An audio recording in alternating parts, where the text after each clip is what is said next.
Hi everybody, happy Monday. Hope you guys had a good weekend. Okay, so Y&R, let's see.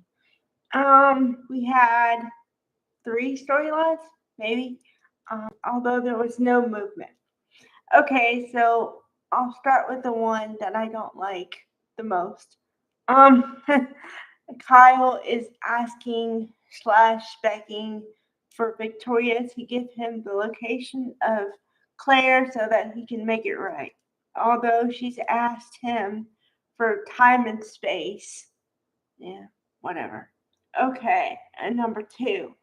They're still talking about what they're gonna do as far as against Kane, and they're still talking about the AI thing. Okay, now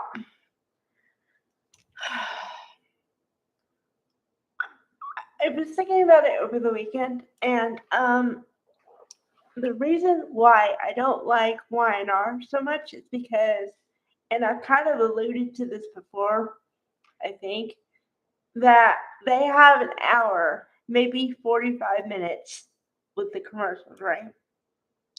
But they don't utilize the 45 minutes, okay? I mean, they could do a lot. They can move stories along.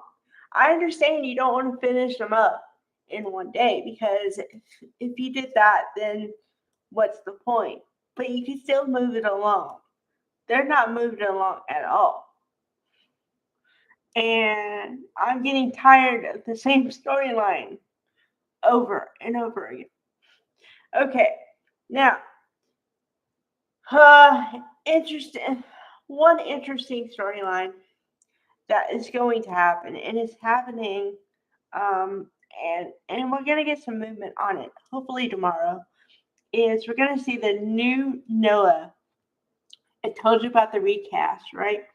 So okay, apparently Sharon's at the hospital, so Noah has been in some kind of accident, a car accident, because and this is the part of the story I don't like. Okay, so Victor Newman claims to be all about family. Family first, he'll fight first, family, yada, yada, yada. Okay? But Nick should have gone to LA with Sharon before this.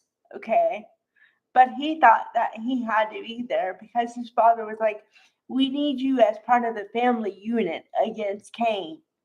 Okay? It wasn't until the last 2 minutes of the show or something that they find out that okay, so Nick happens to answer the phone. Sharon's on the phone, hysterical, and Nikki and Victor happen to be in the background and happen to hear that Noah has been in a car wreck because Sharon screams at the top of her lungs and crying, screaming, crying. Oh no, it's Cassie all over again. Okay, now for anybody new that doesn't know who Cassie is, the story, I'll give it to you in 2 minutes.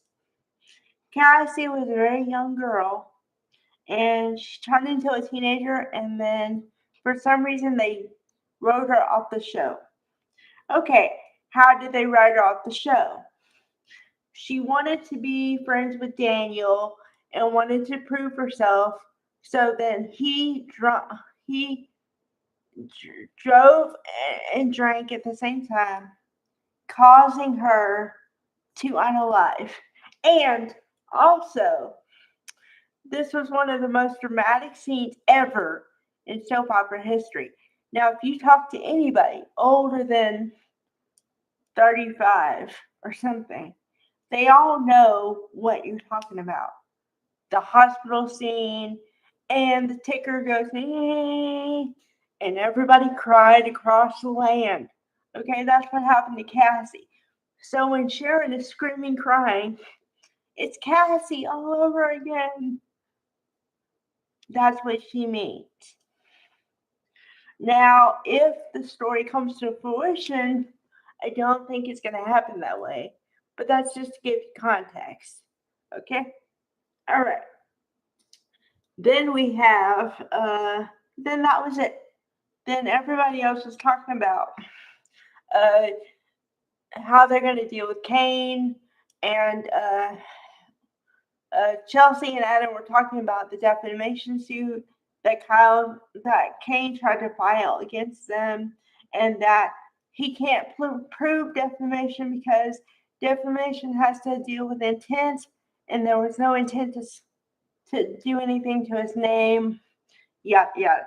So there was a lot of unnecessary stuff, in my opinion. So there you go. I gave you the top 3 as quick as I could. Okay. That was it. Literally for an hour or 45 minutes. So you didn't miss anything. If you missed it today,